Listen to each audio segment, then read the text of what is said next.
Baik, beberapa hari yang lalu saya dapat komplain dari salah seorang tamu yang kebetulan menginap di homestay kami.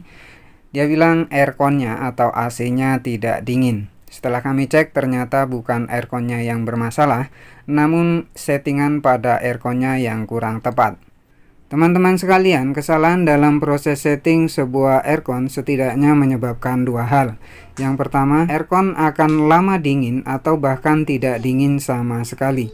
Yang kedua, tentunya tagihan listrik di rumah kalian akan semakin membengkak. Di video kali ini kita akan sama-sama belajar bagaimana mensiasatinya agar aircon lebih bisa bekerja secara optimal dengan tagihan beban listrik tidak terlalu tinggi. Tentu di sini bukan berdasarkan katanya dan biasanya, namun kita akan men-setting berdasarkan manual book standar perusahaan. Di sini kami memiliki sebuah AC sub dengan model AHA5-9UCY.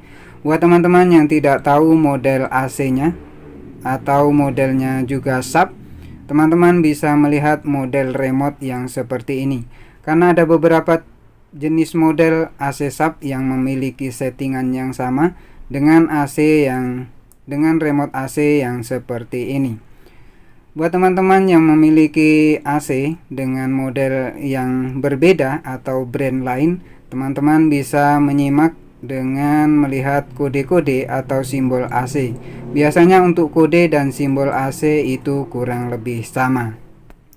Oke, sebelum lanjut ke tutorialnya, terlebih dahulu buat teman-teman yang baru saja mampir di channel carapaklik.com, jangan lupa untuk terus mendukung channel kami dengan cara klik tombol subscribe yang ada di bawah, kemudian aktifkan notifikasi loncengnya untuk terus mendukung channel kami. Baik, sebelum men-setting terlebih dahulu teman-teman perhatikan beberapa tombol yang ada pada remote control. Kurang lebih tampilannya seperti ini. Ada kurang lebih 12 tombol yang masing-masing berbeda fungsinya. Yang pertama ada tombol on off, kemudian yang kedua ada tombol mode, kemudian yang ketiga ada tombol positif negatif atau plus minus, kemudian yang keempat ada tombol fan, kemudian ada tombol yang seperti ini, kemudian ada tombol clock, tombol timer on off, kemudian tombol extra fan, kemudian ada tombol temperatur, kemudian ada tombol turbo, kemudian tombol light dan tombol sleep. Nah, di video kali ini kita akan fokus pada tombol mode saja supaya nanti videonya tidak terlalu panjang, karena ini penting. Untuk yang lainnya itu hanya tambahan dan pelengkap saja. Baik, ini adalah tampilan dari layar remote. Jadi tampilannya itu kurang lebih seperti ini. Jadi ketika tombol mode ditekan, maka pada layar itu yang aktif adalah bagian sisi ini. Jadi pada mode ini ada beberapa mode yang bisa kalian pilih. Ada 5 mode, nanti tergantung kebutuhan dari teman-teman sekalian. Tentu setiap mode ini berbeda fungsi, kemudian berbeda hasilnya, karena memang dari masing-masing mode ini memiliki fungsi yang berbeda-beda. Untuk memilih salah satu mode, teman-teman bisa menggunakan tombol mode yang ada pada bagian remote control. Ketika teman-teman memilih mode auto, maka unit akan bekerja sesuai dengan setelan pabrik.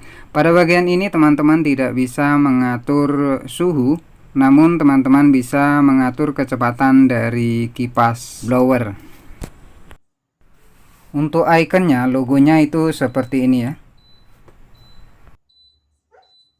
Baik, lanjut yang kedua. Ketika teman-teman memilih mode cool atau mode dingin, di sini kalian bisa mengatur kecepatan kipas angin atau fan.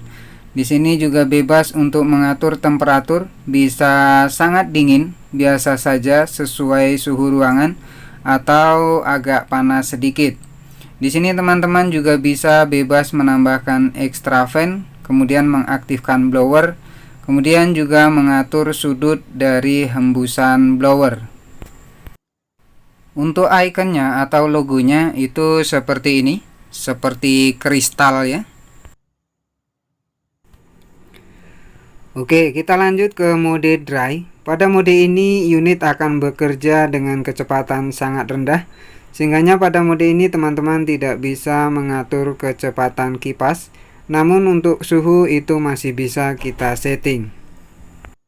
Untuk ikonnya seperti ini ya. Jadi seperti air 3 buah.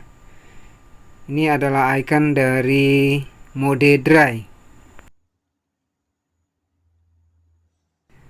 Oke, kita lanjut yang berikutnya yaitu mode fan. Nah, pada mode ini kalian sama sekali tidak menggunakan aircon dengan kondisi yang sangat dingin ataupun sejuk. Pada mode ini kalian hanya memanfaatkan kipas angin pada bagian blowernya saja. Jadi ini kurang lebih sama dengan menggunakan kipas angin pada umumnya. Hanya saja dia bentuknya AC. Nah, ketika maksud kalian ingin menghidupkan sebuah AC ataupun aircon dengan maksud ingin mendinginkan ruangan atau mensejukkan ruangan supaya lebih segar, namun kalian memilih pada mode fan, walaupun AC dihidupkan seharian, maka ruangan tersebut tidak akan pernah dingin ataupun sejuk. Kenapa? Karena pada mode ini kalian hanya mengaktifkan blowernya saja, sedangkan cairan pendingin atau refrigeran itu sama sekali tidak bekerja. Oleh karena itu, jika maksud kalian ingin mendinginkan ruangan, maka jangan pernah sekali-kali menggunakan mode fan ini. Untuk ikonnya seperti ini ya. Jadi ini adalah icon dari kipas angin. Oke, kita lanjut ke menu berikutnya yaitu mode heat. Pada mode ini unit akan bekerja dengan sistem pemanasan. Jadi ini biasanya digunakan untuk daerah-daerah dengan suhu sangat dingin. Jadi buat teman-teman sekalian, jika bermaksud ingin mendinginkan sebuah ruangan, maka jangan sekali-kali memilih mode heat ini. Karena yang terjadi, ruangan justru tidak akan menjadi dingin, malah justru sebaliknya, ruangan akan menjadi panas. Nah, dari sekian banyak settingan, kemudian sekian banyak mode, jika maksud teman-teman ingin mendinginkan sebuah ruangan, maka saya sarankan untuk memilih mode cool.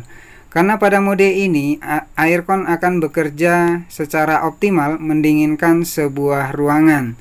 Karena jika teman-teman salah dalam memilih mode ini, maka aircon akan bekerja 2 kali lebih lama untuk mendinginkan sebuah ruangan. Maka jika semakin lama aircon bekerja, maka listrik yang digunakan juga akan semakin banyak. Otomatis tagihan bulanan kalian akan membengkak. Oke, demikian cara mengatur settingan aircon dengan baik dan benar. Selamat mencoba dan semoga sukses.